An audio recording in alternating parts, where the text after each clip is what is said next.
अस्सलामुअलैकुम dear friends, welcome to my channel teen and green. आज हम गालिब साहब की मशहूर गज़ल इब्न मरियम हुआ करे कोई समझने की कोशिश करेंगे। पहले गालिब साहब के बारे में मुख्तसर सा तारुफ हो जाए। गालिब साहब आगरा में पैदा हुए, उर्दू के अजीम शायर थे। आपका पूरा नाम मिर्ज़ा असदुल्ला खान, तखल्लुस यानी उपनाम गालिब। पहले आप असद तखल्लुस यूज़ करते थे। आपकी ज़िंदगी तंगदस्ती और तकलीफ़ में गुज़री। फ़ारसी में शायरी करने के लिए फ़ख्र का एहसास था, लेकिन उर्दू शायरी और उर्दू खुतूत के लिए शोहरत मिली। आपकी शायरी में फ़लसफ़ियाना रंग नुमाया होता है। फ़लसफ़ियाना रंग यानी गहरी बात सादा अल्फाज में कहना। विलादत 1797 ईस्वी, वफ़ात 1869 ईस्वी। हम लोग गज़ल लफ्ज़ से वाकिफ़ है। गज़ल अरबी ज़बान का लफ्ज़ है। गज़ल का मतलब औरतों से बातें करना, औरतों की बातें करना। ये भी कहा जाता है जब शेर हरन का बच्चा को शिकार में दबोच लेता है, उसका मुंह से जो दर्द भरी चीख मिलती है, उसे गज़ल कहते हैं। गज़ल। इब्ने मरियम हुआ करे कोई, मेरे दुख की दवा करे कोई। शराओ आइन पर मदार सही, ऐसे कातिल का क्या करे कोई। चाल जैसे कड़ी कमान का तीर, दिल में ऐसे के जा करे कोई। बक रहा हूँ जुनू में क्या क्या कुछ, कुछ न समझे खुदा करे कोई। बात पर वहाँ ज़ुबान काटती है, ओ कहें और सुना करे कोई। ना सुनो गर बुरा कहे कोई, ना कहो गर बुरा करे कोई। रोक लो गर गलत चले कोई, बख्श दो गर खता करे कोई। कौन है जो नहीं है हाजतमंद, किसकी हाजत रवा करे कोई। क्या क्या खिज़िर ने सिकंदर से, अब किसे रहनुमा करे कोई। जब तवक्को ही उठ गई गालिब, क्यों किसका गिला करे कोई। अब गज़ल का एक्सप्लेनेशन। शेर नंबर 1। इब्ने मरियम हुआ करे कोई,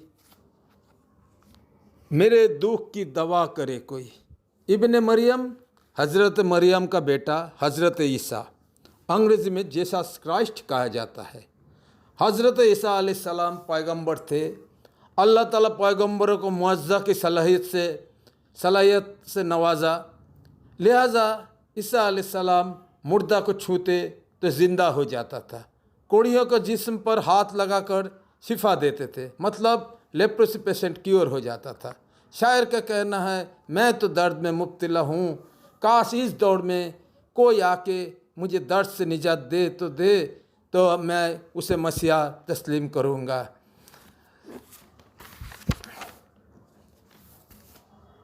छोटा सा उर्दू शेर, लेकिन इस शेर में गालिब साहब बहुत कुछ ही ह्यूमन साइकोलॉजी के बारे में बयान कर दिया है। पॉइंट नंबर 1, ज़ाती मफादात ना हो तो इंसान का इंटरेस्ट नहीं होता। पॉइंट नंबर 2, ख़ानदान का होना अज़मत का पैमाना नहीं हो सकता। मरियम की अज़मत तो तस्लीम है, लेकिन मरियम का बेटा होना काफ़ी नहीं है। हिंदुस्तान में, पाकिस्तान के सियासत में रिनाउंड खातून शख्सियत है, लेकिन उनके बेटों का सियासत में वो मकाम नहीं मिला ताकि उनकी अज़मत की तस्लीम हो। शेर नंबर 2। शराओ आइन पर मदार सही, ऐसे कातिल का क्या करे कोई।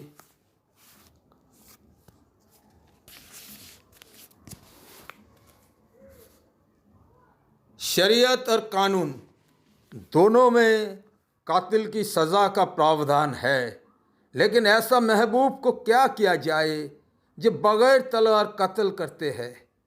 महबूब नाज व अदा के तलवार से कत्ल करता है।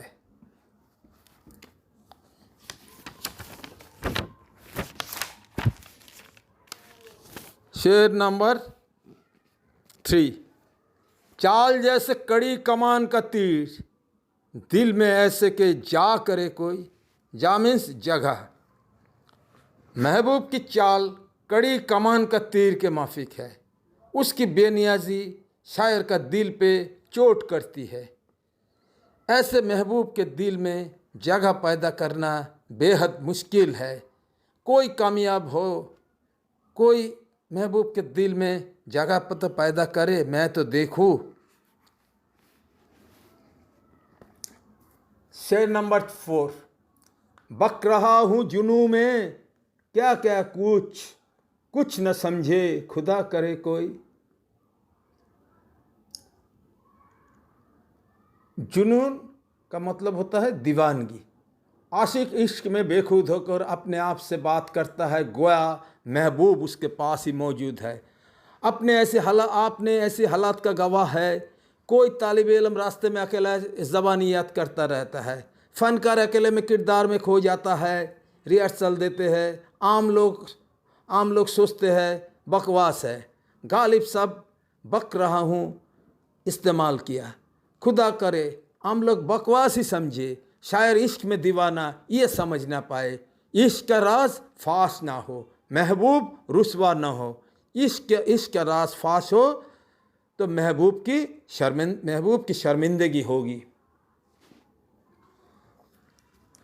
शेर नंबर 5, बात पर वहाँ जुबान कटती है, ओ कहे और सुना करे कोई। महबूब गुस्सेल है। महबूब में चिड़चिड़ापन है।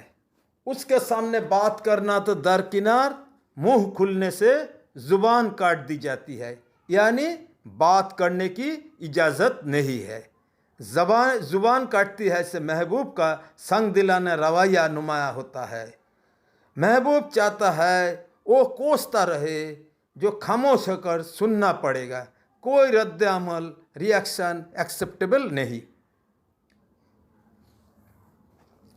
शेर नंबर 6 और 7, ये दोनों शेर मिलके कताब बनता है।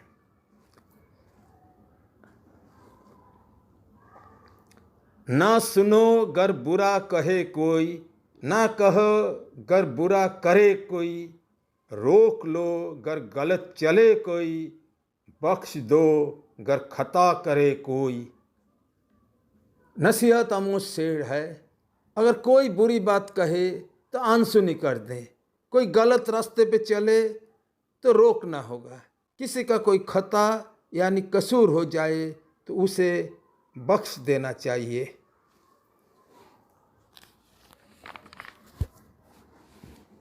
शेर नंबर 7, शेर नंबर 8, कौन है जो नहीं है हाजतमंद, किसकी हाजत रवा करे कोई। हाजत रवा करना, ज़रूरत पूरा करना। दुनिया में हर शख्स की अपनी अपनी ज़रूरियात है। अगर हम ऐसे सोचते हैं कि कोई ज़रूरत के वक्त कोई शख्स हमारे पास खड़ा हुआ हो, अगर खड़ा नहीं हुआ हमें मायूस नहीं होना चाहिए। दुनिया में हर शख्स की अपनी अपनी ज़रूरियात के पीछे भागता है। इंसान किसकी ज़रूरत पूरी करे, इसका डीपर मीनिंग ये है, सिर्फ अल्लाह रब्बुल आलमीन ही ज़रूरत पूरा कर सकता है। शेर नंबर 9, क्या किया खिज़िर ने सिकंदर से, अब किसे रहनुमा करे कोई। ये शेर तारीखी वाक़या पर आधारित नहीं है, फर्जी वाक़या पर आधारित है, हिस्टोरिकल फैक्ट नहीं है। पैगंबर खिज़िर अलैहिस्सलाम जो भोले भटके को राह दिखाते हैं, आबे हयात पीकर तवील उम्र पाई। सिकंदर आज़म को आबे हयात का पानी पीने ले गया था, लेकिन सिकंदर को पानी पीना नसीब में नहीं था। सिकंदर वहाँ तड़पते हुआ परिंदे को देखकर पानी पीने से इनकार किया। खिज़र अलैहिस्सलाम सिकंदर का कन्विंस नहीं कर पाया। इसमें हम समझते हैं जो किस्मत में नहीं है वो खिज़र की रहनुमाई से भी मुमकिन नहीं होता है। खिज़र से बड़ा रहनुमा तो कायनात में नहीं हो सकता। इसीलिए जो किस्मत में नहीं है वहाँ खिज़र की रहनुमाई बेसूद है। शेर नंबर 10, जब तवक्को ही उठ गई गालिब, क्यों किसका गिला करे कोई। तवक्को उम्मीद, हम गैरों से उम्मीद नहीं रखते, अपनों से ही उम्मीद रखते हैं। हम कभी कभार उम्मीद रखते हैं कोई मेरी एहसास का कदर करेगा, मेरे दर्द को समझेगा। अगर आप उम्मीद ही नहीं रखेंगे तो गिला करने की कोई ज़रूरत ही नहीं। गज़ल का एक्सप्लेनेशन यहाँ ख़त्म हुई। मुशायरों के प्रोग्राम में आप देखेंगे सुनेंगे दो अल्फाज मतला और मक्ता। मतला मीन्स गज़ल का पहला शेर, मक्ता मीन्स गज़ल का आखिरी शेर जिसमें शायर का तखल्लुस इस्तेमाल होता है। अगर इस्तेमाल शायर का ना तखल्लुस का इस्तेमाल नहीं होता तो वो मक्ता नहीं कहा जाएगा, वो आखिरी शेर होगा। अगर कंटेंट आपको अच्छा लगा प्लीज़ सब्सक्राइब करें। हौसला अफजाई के लिए फेसबुक व्हाट्सएप में भी शेयर करें। कोई करेक्शन इम्प्रूवमेंट की ज़रूरत हो तो कमेंट बॉक्स में सुझाव ज़रूर भेजिए। खुदा हाफिज़।